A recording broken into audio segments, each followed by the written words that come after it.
राधे राधे। आइए जानते हैं इस वर्ष विश्वकर्मा जयंती पर पूजा का मुहूर्त कब है, कैसे करनी चाहिए पूजा और भोग में क्या चढ़ाया जाता है। विश्वकर्मा पूजा पर हम किसकी पूजा करते हैं? विश्वकर्मा जयंती हिंदू देवता, दिव्य वास्तुकार विश्वकर्मा के लिए उत्सव का दिन है। ये त्योहार मुख्य रूप से कारखानों और औद्योगिक क्षेत्रों में मनाया जाता है, अक्सर दुकान के फर्श पर। हर साल 17 सितंबर को विश्वकर्मा पूजा मनाई जाती है। इसे विश्वकर्मा जयंती के नाम से भी जाना जाता है। मान्यता है कि इस दिन सृष्टि के रचयिता ब्रह्मा जी के 7वें पुत्र भगवान विश्वकर्मा का जन्म हुआ था। भगवान विश्वकर्मा सृजन के देवता माने जाते हैं। संपूर्ण सृष्टि में जो भी चीजें सृजनात्मक हैं, जिनसे जीवन संचालित होता है, वो सब भगवान विश्वकर्मा की देन है। यानी भगवान विश्वकर्मा ही दुनिया के पहले शिल्पकार, वास्तुकार और इंजीनियर थे। कहा जाता है कि जब ब्रह्मा जी ने सृष्टि की रचना की तो उसे सजाने संवारने का काम विश्वकर्मा जी ने किया था। इसी श्रद्धा भाव से किसी कार्य के निर्माण और सृजन से जुड़े हुए लोग विश्वकर्मा जयंती के दिन भगवान विश्वकर्मा की पूजा अर्चना करते हैं। ऐसे में चलिए जानते हैं भगवान विश्वकर्मा की पूजा विधि और महत्व। पंचांग के अनुसार विश्वकर्मा जयंती 17 सितंबर 2023 को मनाई जाएगी।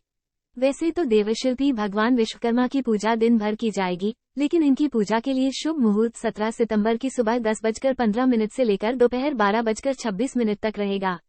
इस मुहूर्त में पूजा करने से शुभ फल की प्राप्ति होगी। विश्वकर्मा पूजा विधि। विश्वकर्मा पूजा के दिन ऑफिस, दुकान, वर्कशॉप, फैक्ट्री चाहे छोटे संस्थान हो या बड़े सभी की साफ सफाई करें। इस दिन सभी तरह के औजारों या सामान की पूजा करनी चाहिए। पूजा के लिए सर्वप्रथम पूजा स्थान पर कलश स्थापना करनी चाहिए। भगवान विश्वकर्मा की मूर्ति या तस्वीर स्थापित करनी चाहिए। इस दिन यज्ञ इत्यादि का भी आयोजन किया जाता है। पूजन में श्री विष्णु भगवान का ध्यान करना उत्तम माना गया है। इस दिन पुष्प, अक्षत लेकर मंत्र पढ़ें और चारों ओर अक्षत छिड़कें। इसके बाद हाथ में और सभी मशीनों पर रक्षा सूत्र बांधें। फिर भगवान विश्वकर्मा का ध्यान करते हुए दीप जलाएं और पुष्प एवं सुपारी अर्पित करें। विधि विधान से पूजा करने पर पूजा के पश्चात भगवान विश्वकर्मा की आरती करें। भोग स्वरूप प्रसाद अर्पित करें। जिस भी स्थान पर पूजा कर रहे हो उस पूरे परिसर में आरती घुमाएं। पूजा के पश्चात विश्वकर्मा जी से अपने कार्यों में सफलता की कामना करें। मान्यताओं के अनुसार देवताओं के महल और अस्त्र शस्त्र भगवान विश्वकर्मा ने ही बनाए थे, इसलिए इन्हें निर्माण का देवता कहा जाता है। शास्त्रों में ऐसा भी कहा गया है कि ब्रह्मा जी के निर्देश पर ही विश्वकर्मा जी ने इंद्रपुरी, त्रेता में लंका, द्वापर में द्वारिका और हस्तिनापुर, कलयुग में जगन्नाथपुरी आदि का निर्माण किया था। इसके अलावा श्रीहरि भगवान विष्णु के लिए सुदर्शन चक्र, शिव जी का त्रिशूल, पुष्पक विमान, इंद्र का व्रज को भी भगवान विश्वकर्मा ने ही बनाया था। पुष्पक विमान का निर्माण इनकी एक बहुत महत्वपूर्ण रचना मानी जाती है। सभी देवों के भवन और उनके उपयोग में आने वाली अस्त्र शस्त्रों का निर्माण भी विश्वकर्मा जी द्वारा की गई है।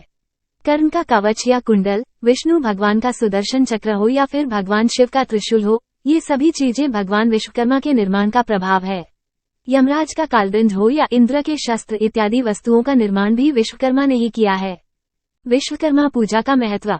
विश्वकर्मा पूजा के दिन भगवान विश्वकर्मा की पूजा करने से भक्तों की सभी मनोकामनाएं पूरी होती हैं। साथ ही व्यापार में तरक्की और उन्नति प्राप्त होती है। इनकी पूजा करने से व्यक्ति में नई ऊर्जा का संचार होता है और व्यापार या निर्माण आदि जैसे कार्यों में आने वाली सभी समस्याएं और रुकावटें दूर होती हैं। आशा करती हूँ आपको मेरी यह वीडियो पसंद आई हो तो लाइक, शेयर, सब्सक्राइब और कमेंट करना ना भूले। राधे राधे।